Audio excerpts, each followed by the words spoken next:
Assalamualaikum semua. Terima kasih admin sebab siarkan cerita aku. Aku doakan korang semua sehat selalu. Cerita aku kali ini santai aja, tak macam sebelum ni. Korang perasan tak satu padang bola kat kampung baru? Tapi sekarang dah meriah. Dan ada orang berlatih silat kalau tak silap kat area tu. Ni cerita masa aku kecil dulu. Masa adik nenek aku nak kahwin. Kita orang panggil dia Pak Ngah. Masa dulu masih rewang lagi, tak ada catering. Tapi keluarga nenek aku ni ramai, so dapatlah bantu-bantu. Memang masa tu sibuk sangat, tapi meriah. Yang kami ni main je lah. Biasalah budak-budak lagi kan. Nak bantu pun tak boleh. Menyemak je kata orang tua. Masing-masing ada kerja. Yang macik bawang, yang pasang kemah lah, yang cuci pinggan, yang siapkan pelamin, yang pasang meja kerusi, yang remaja-remaja pula siapkan bilik pengantin. Depan selekor rumah nenek aku ada surau. Kami main kat area situ dari maghrib sampailah ke malam. Tak ada siapa nak halang, tak ada siapa juga nak marah. Kita orang dalam dunia sendiri. Main sorok-sorok lah, main kejar-kejar lah. Tak kisahlah perempuan atau lelaki. Yang penting kita orang main. Sambil-sambil kami main tu, kami dipantau oleh orang dewasa yang berborak. Sekali-sekala nama kita orang dijerit. Jangan lari jauh-jauh, nanti atok tak nampak. Seronok kalau ada kenduri kahwin, sebab boleh main dengan sepupu-sepupu. Tak ada siapa nak ingatkan kami esok sekolah. Main sampailah lewat malam. Masa ni, kita orang semua main polis entry. Tengah aku dengan abang-abang main kejar-kejar, tiba-tiba abang aku berhenti. Dia terpaku kat satu rumah flat. Rumah tu hanya tingkat 2 je berpenghuni. Tingkat 3 tak ada penghuni. Aku cuit abang aku yang nombor 3 tu. Napa balang?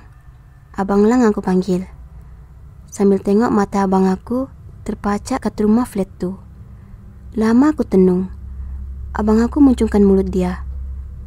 Apa tu? Kata dia sambil menghalah ke rumah flat tu.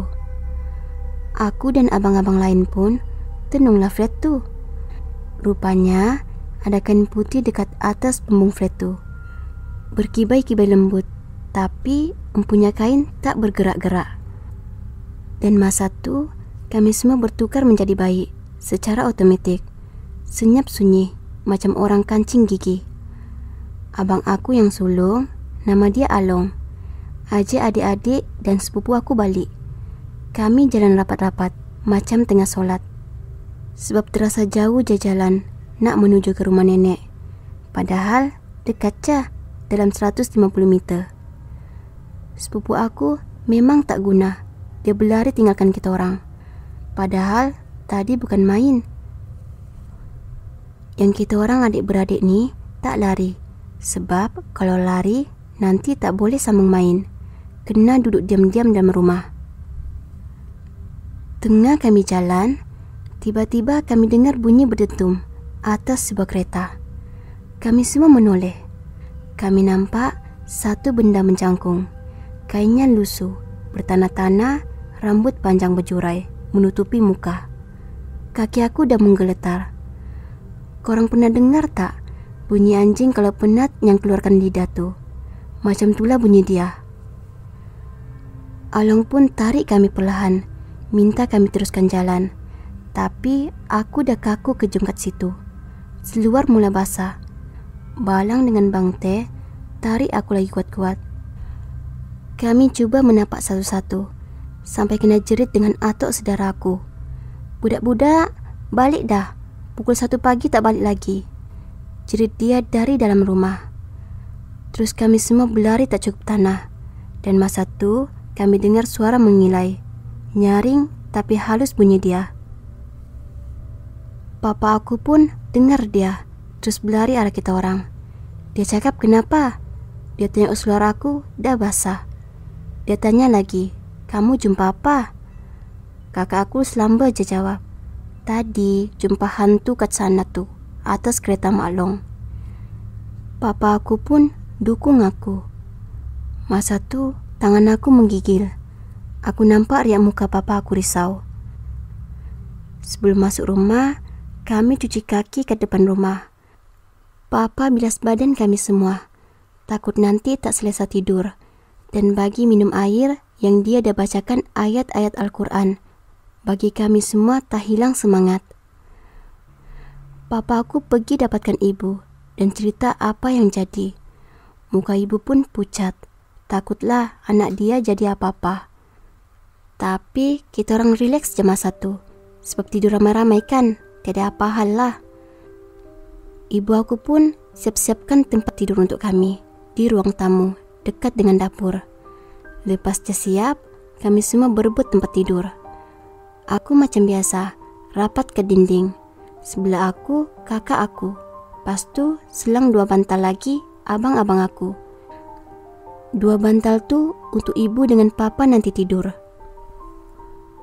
Aku pun terlelap, tapi terjaga pukul 3.30 pagi macam tu. Telinga aku ni tak boleh dengar bunyi, mesti akan bangun. Aku dengar bunyi orang kuis-kuis kuku dekat tingkap. Aku terjaga, tengok ibu dan papa dah tidur. Alang aku je tak tidur lagi. Rupanya nak terkencing. Dia minta aku teman dia pergi tandas. Masa ni masih lagi ada orang tua-tua yang masak. Tapi belah hujung rumah, jauh sikit dari rumah. Mungkin tak nak ganggu orang rehat. Jadi aku beranilah teman abang aku, sebab masih dengar orang berborak. Dia pun tarik tangan aku dan heret sampai tandas. Hujung tandas tu jalan keluar untuk ke laman hujung, tempat orang-orang tua memasak. Tapi dia bertutup sebab sunyi. Mungkin nanti diorang nak masuk ikut pintu depan. Lepas abangku lepaskan hajat, kami nak masuk bilik. Aku dengar pintu belakang diketuk. Slow jah. Aku pun pandang abang aku. Aku cakap, entah-entah ada orang nak masuk. Abang aku tengok jam pukul 4 pagi. Mana ada orang nak masuk? Kalau nak masuk pun mesti ikut pintu depan ni.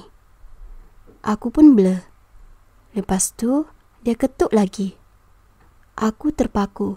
Nak buka ke tak? Abang aku cakap, jangan buka. Aku ni cepat kesian. Takut orang nak masuk.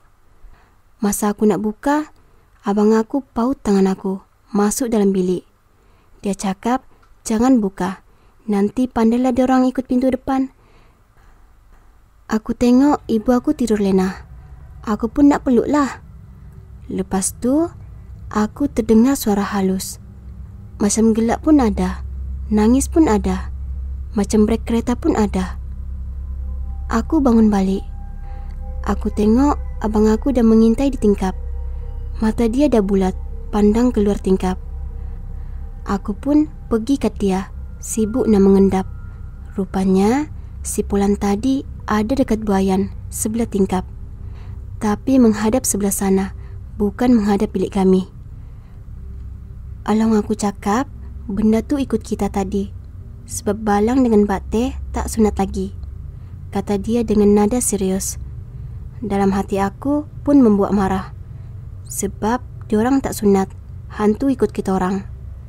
Lepas tu, abang aku cakap, jamlah tidur, biarlah dia. Alang aku pun pimpin aku, sebab aku dah mamai masa tu.